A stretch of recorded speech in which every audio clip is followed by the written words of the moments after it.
আচ্ছা, কখনো কি আপনার সাথে এমন হয়েছে সারাদিন অফিস বা সংসারের কাজ শেষে রাতে যখন বিছানায় গেলেন মনে হচ্ছে পা দুটো যেন আর নিজের শরীরে নেই, মনে হচ্ছে পায়ের সাথে কেউ যেন ভারী পাথর বেঁধে দিয়েছে, গোড়ালি ফুলে ঢোল হয়ে আছে, আর তার সাথে সেই বিরক্তিকর ভোঁতা ব্যথা। কিংবা মাঝরাতে হঠাৎ পায়ের রগ টান খেলো বা ক্র্যাম্প করলো আর আপনি ব্যথায় কোকিয়ে উঠলেন। যদি উত্তর হ্যাঁ হয়, তবে বিশ্বাস করুন আপনি একা নন। আমাদের বাংলাদেশে প্রতি ১০ জন বয়স্ক মানুষের মধ্যে অন্তত ৬ জন এই সমস্যায় ভুগছেন। বিশেষ করে আমাদের মায়েরা, যারা ঘন্টার পর ঘন্টা দাঁড়িয়ে রান্না করেন, কিংবা বাবারা যারা সারাদিন ডেস্কে বসে কাজ করেন, তাদের জন্য দিন শেষে এই পায়ের ব্যথা একটা অভিশাপের মতো। অনেকে ভাবেন হয়তো একটু বেশি হাঁটাচলা করেছি তাই ব্যথা হচ্ছে, অথবা বয়স হচ্ছে, এটা তো হবেই। কিন্তু সাবধান, এটা সবসময় সাধারণ ক্লান্তি নয়। আপনার পায়ের এই ফোলা ভাব বা ব্যথা আসলে আপনার শরীরের ভেতরকার একটা বড় সমস্যার সিগন্যাল দিচ্ছে। সেটা হলো পুয়ার ব্লাড সার্কুলেশন বা রক্ত চলাচলের ধীর গতি। আজকের এই ভিডিওতে আমি আপনাদের সাথে এমন কিছু জাদুকরি ঘরোয়া পানীয় বা ম্যাজিক্যাল ড্রিঙ্কসের রেসিপি শেয়ার করব, যা বানাতে আপনার ১ টাকাও বাড়তি খরচ হবে না। সব উপকরণ আপনার রান্নাঘরেই আছে, এবং কথা দিচ্ছি এই নিয়মগুলো মানলে মাত্র ৭ দিনেই আপনি তফাৎ বুঝতে পারবেন। ভিডিওতে আমরা জানব: ১. কেন আসলে পায়ে পানি জমে বা ব্যথা হয়, এর পেছনের সহজ বিজ্ঞানটা কি? ২. এমন দুটি শক্তিশালী পানীয় যা আপনার বন্ধ হওয়া শিরাগুলো খুলে দেবে। এবং ভিডিওর একদম শেষে থাকবে একটি সিক্রেট টিপ বা গোপন কৌশল, যা ডাক্তাররা সচরাচর বলেন না, কিন্তু এটা জানলে পায়ের ব্যথা সারাতে ম্যাজিকের মতো কাজ করে।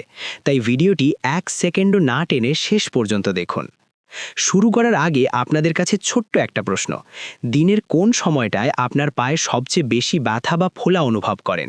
সকালে ঘুম থেকে ওঠার পর, নাকি রাতে ঘুমানোর আগে? ঝটপট কমেন্ট করে জানান, আমি দেখব কার সমস্যা কতটা গুরুতর। সমাধানে যাওয়ার আগে চলুন খুব সহজ বাংলায় বুঝে নিই আসলে আমাদের পায়ে এই সমস্যাটা কেন হয়। রোগ না বুঝলে তো ওষুধ কাজ করবে না, তাই না? আমাদের শরীরটা একটা অদ্ভুত মেশিন। আমাদের হৃৎপিণ্ড বা হার্ট যখন রক্ত পাম্প করে, তখন অভিকর্ষ বা গ্র্যাভিটির টানে রক্ত খুব সহজেই বুক থেকে নিচের দিকে, মানে পায়ের দিকে চলে যায়।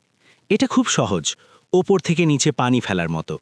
কিন্তু সমস্যাটা হয় তখন যখন এই রক্তকে আবার পা থেকে উল্টো পথে উপরে উঠে হার্টে ফিরে আসতে হয়। ভাবুন তো, নিচতলার পাম্প থেকে ১০ তলায় পানি তোলা কতটা কঠিন। ঠিক একইভাবে আপনার পায়ের শিরাগুলোর ভেতরে ছোট ছোট ভালভ বা দরজা থাকে। এই দরজাগুলো রক্তকে ধাক্কা দিয়ে দিয়ে ওপরে পাঠায়।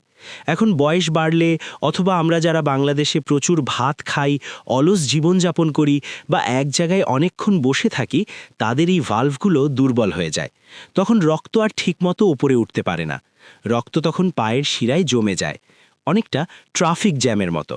আর এই জমে থাকা রক্তই পানি আকারে টিস্যুতে জমে, যার ফলে পা ফুলে যায়, রগ নীল হয়ে যায়, বা ভেরিকোজ ভেইনস দেখা দেয়। আমাদের দেশে এই সমস্যার বড় কয়েকটা কারণ আছে, যা হয়তো আপনিও করছেন। ১. লবণের আধিক্য। আমরা ভাতের সাথে আলগা লবণ খেতে খুব পছন্দ করি। বিশ্বাস করুন, এই অতিরিক্ত লবণ আপনার শরীরে পানি ধরে রাখে বা ওয়াটার রিটেনশন করে। পা ফোলার এটা ১ নম্বর কারণ। ২. টানা বসে বা দাঁড়িয়ে থাকা। রিক্সা চালক ভাই থেকে শুরু করে অফিসের বস, একটানা পা ঝুলিয়ে বসে থাকলে বা দাঁড়িয়ে থাকলে রক্ত নিচে জমে যায়। ৩. ওজন। শরীরের বাড়তি ওজন পায়ের ওপর চাপ দেয়, ফলে শিরাগুলো চ্যাপ্টা হয়ে রক্ত চলাচল বাধাগ্রস্ত হয়। আচ্ছা, বিজ্ঞান তো বুঝলাম, এখন প্রশ্ন হলো, এই ট্রাফিক জ্যাম ছুটাবেন কিভাবে? চিন্তার কিছু নেই, রান্নাঘরের সাধারণ কিছু মশলা দিয়েই আমরা এই অসাধ্য সাধন করব। চলুন চলে যাই আমাদের প্রথম জাদুকরী উপায়ে। রক্ত সঞ্চালন বাড়ানোর জন্য আমাদের প্রথম যে পানীয়টি তৈরি করতে হবে, তার প্রধান উপাদান হল আদা এবং লেবু। হ্যাঁ, অবাক হচ্ছেন, ভাবছেন এ তো রোজই দেখি। কিন্তু আপনি কি জানেন, সঠিক নিয়মে খেলে এই সাধারণ আদা আপনার রক্তনালীর জন্য জীবন রক্ষাকারী হতে পারে। আসুন দেখি কেন এটা কাজ করে। আদায় থাকে জিঞ্জারল এবং জিঞ্জারন। বিজ্ঞান বলছে আদা খাওয়ার মাত্র ৩০ মিনিটের মধ্যে এটি শরীরের তাপমাত্রা সামান্য বাড়িয়ে দেয় এবং রক্তনালীগুলোকে প্রসারিত বা চওড়া করে দেয়। ভাবুন তো, একটা সরু পাইপ দিয়ে পানি যাচ্ছে, সেটা যদি হঠাৎ একটু মোটা হয়ে যায় তাহলে পানি কত স্পিডে যাবে। আদা ঠিক এই কাজটাই করে। এটি আপনার পায়ের সরু হয়ে যাওয়া শিরাগুলোকে রিল্যাক্স করে, যাতে জমে থাকা রক্ত দ্রুত হার্টে ফিরে যেতে পারে। আর লেবুতে আছে প্রচুর পরিমাণে ভিটামিন সি এবং সাইট্রাস। এটি আপনার রক্তনালীর দেয়ালকে মজবুত করে এবং রক্তকে পাতলা রাখতে সাহায্য করে। রক্ত পাতলা থাকলে তা চলাচলে সুবিধা হয়। তৈরি করবেন যেভাবে, মন দিয়ে শুনুন। এই পানীয়টি বানাতে আপনার লাগবে 1 ইঞ্চি পরিমাণ কাঁচা আদা, অর্ধেকটি পাতি লেবু, 1 গ্লাস হালকা গরম পানি, 1 চামচ খাঁটি মধু। যাদের ডায়াবেটিস আছে তারা মধু বাদ দেবেন। প্রথমে আদাটাকে ভালো করে ধুয়ে থেতলে নিন অথবা গ্রেটার দিয়ে ঝুরি করে নিন। এবার 1 গ্লাস ফুটন্ত গরম পানিতে এই আদা দিয়ে ঢাকনা দিয়ে 5-10 মিনিট ঢেকে রাখুন। মনে রাখবেন, বেশিক্ষণ ফোটাবেন না, শুধু গরম পানিতে ভিজিয়ে রাখবেন। এতে আদার নির্যাস বা এসেনশিয়াল অয়েল নষ্ট হবে না। 10 মিনিট পর পানিটা কুসুম গরম অবস্থায় এলে ছেঁকে নিন। এবার এতে অর্ধেক লেবুর রস চিপে দিন। স্বাদের জন্য মধু মেশাতে পারেন। ব্যাস, তৈরি হয়ে গেল আপনার রক্ত সঞ্চালন বাড়ানোর মহা ঔষধ। কখন খাবেন? সবচেয়ে ভালো ফল পাওয়ার জন্য এটি প্রতিদিন সকালে খালি পেটে পান করুন। তবে যাদের অ্যাসিডিটির সমস্যা আছে তারা নাস্তার 1 ঘন্টা পর খাবেন। টানা 7 দিন খেয়ে দেখুন পায়ের ভারী ভাব কেমন হাওয়ায় মিলিয়ে যায়। তবে দাঁড়ান, শুধু এটা খেলেই হবে না। এর চেয়েও শক্তিশালী আরেকটি পানীয় আছে, যা বিশেষ করে তাদের জন্য যাদের পায়ের ব্যথায় রাতে ঘুম হয় না। সেটা কি এবং সেটা কিভাবে বানাবেন, চলুন জানা যাক। আপনারা যারা ভিডিওর আগের অংশে আদা লেবুর শরবতের কথা শুনেছেন, তারা হয়তো ভাবছেন, ভাই, আমার তো গ্যাস্ট্রিকের সমস্যা বা আমার তো দুধ চা খাওয়ার অভ্যাস, আমি কি করব? আপনাদের জন্য এবং বিশেষ করে যাদের ব্যথা খুব পুরনো তাদের জন্য এখন যে রেসিপিটা দেব সেটাকে আয়ুর্বেদে বলা হয় গোল্ডেন মিল্ক বা সোনালী দুধ। বাংলাদেশে হলুদ নেই এমন রান্নাঘর কি পাওয়া সম্ভব? অসম্ভব। হলুদে থাকে কারকিউমেন। চিকিৎসা বিজ্ঞান প্রমাণ করেছে যে এই কারকিউমেন হল দুনিয়ার অন্যতম শক্তিশালী অ্যান্টি ইনফ্ল্যামেটরি বা প্রদাহনাশক উপাদান। অর্থাৎ আপনার পায়ের ভেতরে শিরায় শিরায় যে জ্বালাপোড়া বা ব্যথা হচ্ছে, হলুদ সেটাকে শান্ত করে। কিন্তু সাবধান, এখানে একটা বিরাট ভুল সবাই করে। মনোযোগ দিয়ে শুনুন, না হলে এই টোটকা কাজ করবে না। আমরা অনেকেই পানিতে বা দুধে শুধু হলুদ গুলে খেয়ে ফেলি, কিন্তু বিজ্ঞান বলছে আমাদের শরীর হলুদকে একা শোষণ করতে পারে না। আপনি যদি শুধু হলুদ খান, তা শরীর থেকে বেরিয়ে যাবে, কোনো কাজ করবে না। হলুদকে শরীরের কাজে লাগাতে হলে এর সাথে মেশাতে হবে সামান্য গোলমরিচ বা ব্ল্যাক পেপার। গোলমরিচে থাকে পাইপেরিন, যা শরীরে হলুদের কার্যকারিতা 2000, হ্যাঁ ঠিক শুনেছেন, 2000 গুণ বাড়িয়ে দেয়। তৈরি করবেন যেভাবে: 1 গ্লাস খাঁটি গরুর দুধ নিন। যাদের দুধে সমস্যা বা ল্যাকটোজ ইনটলারেন্স আছে তারা গরম পানি বা নারকেলের দুধ ব্যবহার করবেন। এতে আধা চা চামচ কাঁচা হলুদ বাটা বা খাঁটি হলুদের গুঁড়ো দিন। এর সাথে দিন 1 চিমটি, মাত্র 2-3টে দানা গোলমরিচের গুঁড়ো। স্বাদের জন্য এবং রক্তের সুগার ব্যালেন্স করতে 1 টুকরো দারুচিনি যোগ করতে পারেন। মিশ্রণটি 5 মিনিট ফুটিয়ে নেন। তারপর কুসুম গরম অবস্থায় রাতে ঘুমানোর আগে পান করুন। কেন রাতে খাবেন? কারণ রাতে আমাদের শরীর রিপেয়ার মোডে থাকে। এই পানীয়টি সারা রাত ধরে আপনার শরীরের ব্যথা কমাবে, রক্ত চলাচল স্বাভাবিক করবে এবং সবচেয়ে বড় কথা, আপনার দারুণ ঘুম হবে। আর ভালো ঘুম মানেই দ্রুত আরোগ্য। আচ্ছা, আপনারা কে কে রাতে ঘুমানোর আগে দুধ পান করেন আর কে কে দুধ একদমই সহ্য করতে পারেন না? কমেন্টে ইয়েস বা নো লিখুন তো, দেখি আমাদের দর্শকদের মধ্যে কাদের সংখ্যা বেশি। পানীয় তো হলো, এবার আসি আসল কথায়। আপনি একদিকে কষ্ট করে এই পানীয়গুলো খাচ্ছেন আর অন্যদিকে এমন কিছু খাবার খাচ্ছেন যা আপনার পায়ের ফোলা বাড়িয়ে দিচ্ছে, তাহলে কি লাভ হবে? ফুটো বালতিতে পানি ভরার মতো অবস্থা হবে, তাই না? পায়ের ফোলা ও ব্যথা কমাতে আজ থেকেই খাবার টেবিল থেকে একটি জিনিস বাদ দেবেন এবং 2টি জিনিস যোগ করবেন। 1. যা বাদ দেবেন, সাদা বিষ বা কাঁচা লবণ। আমাদের বাঙালিদের একটা খুব বাজে অভ্যাস আছে, পাতে একটু কাঁচা লবণ না হলে ভাত রোচে না। দয়া করে এই অভ্যাসটা আজই ত্যাগ করুন। লবণে থাকে সোডিয়াম, আর সোডিয়ামের কাজ হলো পানি ধরে রাখা। আপনি যত বেশি লবণ খাবেন আপনার শরীর তত বেশি পানি জ্বলিয়ে রাখবে, আর সেই পানি অভিকর্ষের টানে গিয়ে জমবে আপনার পায়ে। ফল, পা ফোলা। রান্নায় যতটুকু লবণ দরকার ঠিক ততটুকুই খান, পাতে আলগা লবণ ছোবেন না। 2. যা যোগ করবেন, পটাশিয়াম সমৃদ্ধ খাবার। লবণের শত্রু হলো পটাশিয়াম। শরীরে লবণ বেড়ে গেলে পটাশিয়াম সেটাকে বের করে দেয়। বাংলাদেশের সবচেয়ে সস্তায় পটাশিয়ামের উৎস কি জানেন? কলা। প্রতিদিন একটা বা দুটো কলা খান। এছাড়া পালং শাক, মিষ্টি আলু বা ডাবের পানি, এগুলোতে প্রচুর পটাশিয়াম থাকে। এগুলো আপনার শিরায় জমে থাকা পানি বের করে দিতে সাহায্য করবে। 3. যা যোগ করবেন, প্রচুর পানি। অনেকে ভাবেন পায়ে পানি জমেছে তাই পানি কম খাবো। এটা ভুল ধারণা। বরং উল্টোটা সত্যি। আপনি পানি কম খেলে শরীর ভয়ে পানি জমিয়ে রাখে। আপনি যখন পর্যাপ্ত পানি খাবেন তখন শরীর বুঝবে যে পানির অভাব নেই, তখন সে জমে থাকা দূষিত পানি বা টক্সিন প্রস্রাবের সাথে বের করে দেবে। তাই দিনে অন্তত 3-4 লিটার পানি পান করুন। খাওয়া দাওয়ার পর্ব শেষ। এবার আসুন জেনে নিই এমন একটা ছোট টেকনিক যা আপনি টিভি দেখতে দেখতে, অফিসে বসে বা রান্না করতে করতেই করতে পারবেন। এর জন্য জিমে যাওয়ার দরকার নেই। আমাদের পায়ে যে কাফ মাসেল বা পায়ের ডিম থাকে, ডাক্তাররা এটাকে বলেন মানুষের দ্বিতীয় হার্ট বা সেকেন্ড হার্ট। অবাক হচ্ছেন? বুকের হার্ট রক্ত পাম্প করে নিচে পাঠায়, আর এই পায়ের কাফ মাসেল পাম্প করে রক্তকে ওপরে পাঠায়। যাদের পায়ে ব্যথা বা ফোলা ভাব, তাদের এই দ্বিতীয় হার্ট অলস হয়ে গেছে।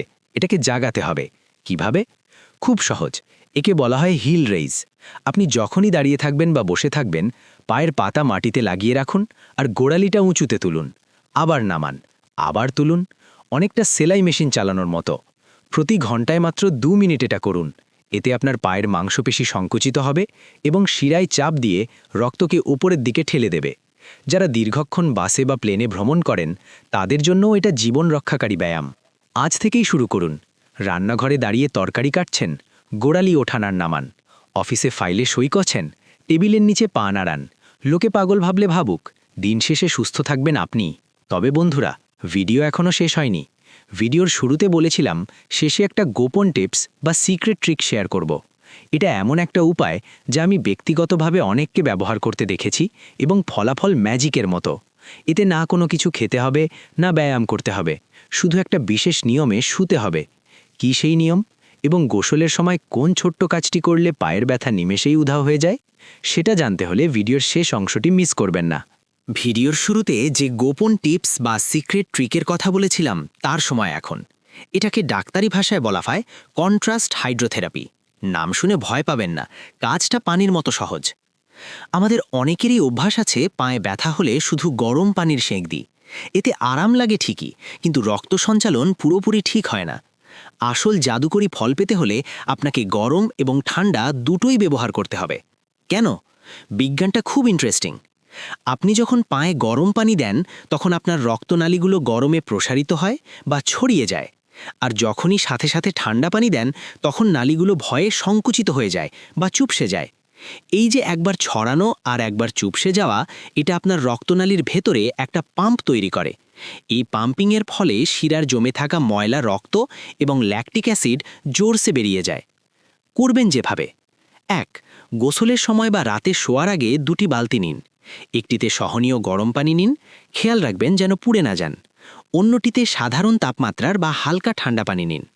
প্রথমে 3 মিনিট গরম পানিতে পা ডুবিয়ে রাখুন, এরপর চট করে পা তুলে 1 মিনিটের জন্য ঠান্ডা পানিতে ডুবান।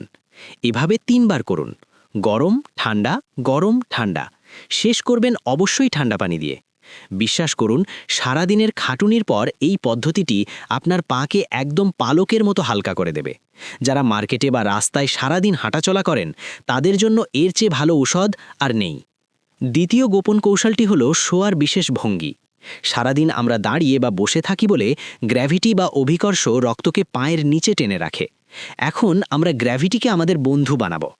রাতে ঘুমানোর ঠিক আগে বা বিকেলে অফিস থেকে ফিরে বিছানায় শুয়ে পড়ুন, কিন্তু বালিশ মাথায় দেবেন না। বরং পা দুটোকে দেওয়ালের সাথে ঠেস দিয়ে ওপরের দিকে তুলে রাখুন। শরীর থাকবে বিছানায় আর পা থাকবে দেওয়ালে, ইংরেজি এল শেপের মতো। এভাবে 10 থেকে 15 মিনিট চোখ বন্ধ করে শুয়ে থাকুন। এই সময়টুকু মোবাইল টিপবেন না, শুধু রিল্যাক্স করুন। এতে কি হবে? সারাদিন যে রক্ত আপনার গোড়ালিতে জমেছিল, উল্টো করে রাখার ফলে তা হুড়মুড় করে নেমে এসে হার্টে ফিরে যাবে। আপনার লিম্ফ্যাটিক সিস্টেম ড্রেনেজ হবে। মাত্র 10 মিনিট এভাবে থাকার পর যখন উঠে দাঁড়াবেন, মনে হবে আপনি নতুন একজোড়া পা পেয়েছেন।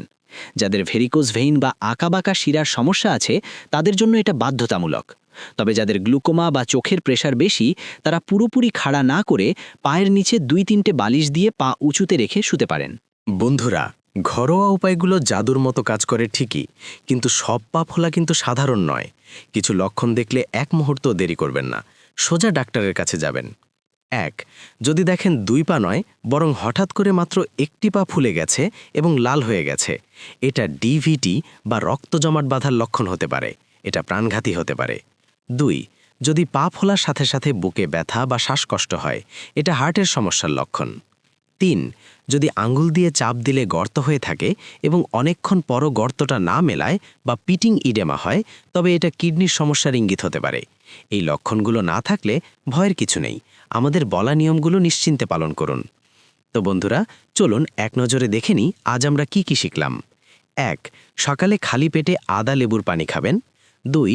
রাতে ঘুমানোর আগে 1 চিমটি গোলমরিচ দিয়ে হলুদ দুধ পান করবেন। 3. ভাতের সাথে আলগা লবণ খাওয়া পুরোপুরি বন্ধ করবেন। 4.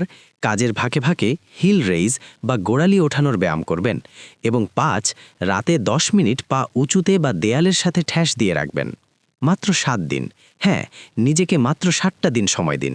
আমি গ্যারান্টি দিচ্ছি আপনার পায়ের ব্যথা ও ফোলা কমে আপনি আবার আগের মতো দৌড়ঝাঁপ করতে পারবেন। আপনার পরিবারে কি এমন কেউ আছে, মা, বাবা বা দাদা দাদি, যিনি পায়ের ব্যথায় কষ্ট পাচ্ছেন? আজকের এই ভিডিওটি তাদের সাথে শেয়ার করে আপনিও তাদের সেবা করার সওয়াব কামিয়ে নিন। কে জানে, আপনার একটা শেয়ার হয়তো অন্যজনের রাতের ঘুম ফিরিয়ে দিতে পারে। ভিডিওটি ভালো লাগলে লাইক দিতে ভুলবেন না। আর পায়ের ব্যথা নিয়ে আপনার কোনো বিশেষ অভিজ্ঞতা বা প্রশ্ন থাকলে নিচে কমেন্ট করুন, আমি উত্তর দেওয়ার চেষ্টা করব। সুস্থ থাকুন, ভালো থাকুন, নিজের পায়ের যত্ন নিন।